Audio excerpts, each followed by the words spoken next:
Local 4 News begins right now with a breaking news alert.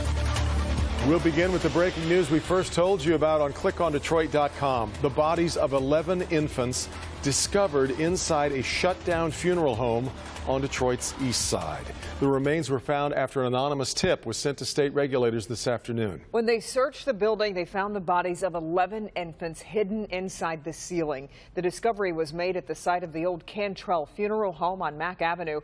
Jermont Terry is live on the scene there inside the funeral home. And Jermont, this is the same funeral home that was shut down in April for deplorable conditions.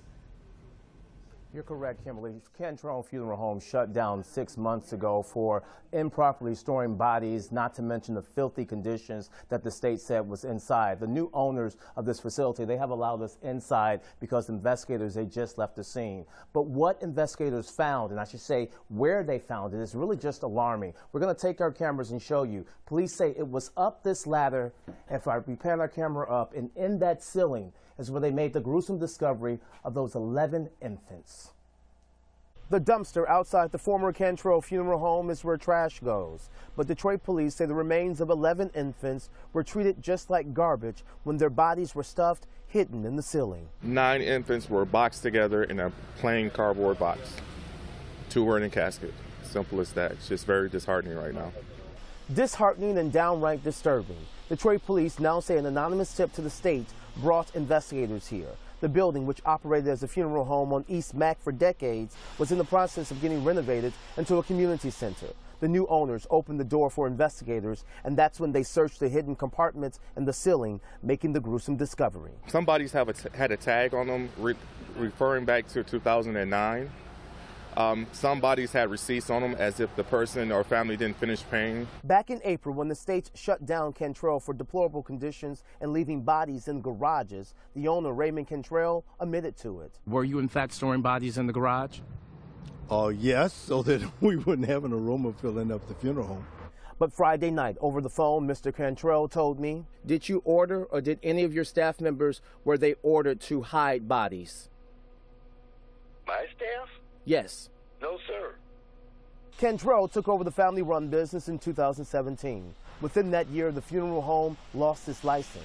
Cantrell insists the problems were there prior to its arrival. Right off the top of my head, sir, all my human remains were found and discovered and transferred by the state of Michigan in April.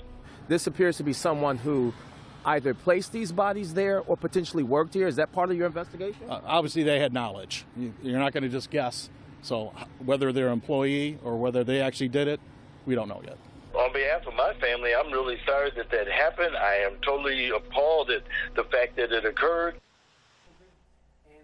And there you heard Mr. Cantrell offering an apology for what you are looking at right here and where those remains were. Now, Detroit police, they tell me they want to talk to Mr. Cantrell. Over the phone tonight, when I talked to Mr. Cantrell, he said if Detroit police, if they reach out to him, he will talk.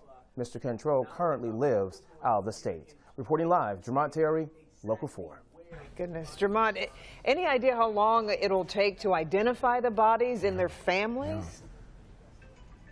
Kimberly, I mean, this is just one of those stories that's just unbelievable. When we broke it online, many people could not believe it. Now, one thing we do know, there were some paperwork connected with some of the 11 bodies. But right now, as you heard that officer mention, those dates go back to 2009. So they have to first look at the paperwork, try to track down family members, and figure out if the people are still in the area. So a lot to go through over the next couple of days. Yeah, back to you. It is truly upsetting. Astonishing, yeah, yes. It really is. Okay, Jermont.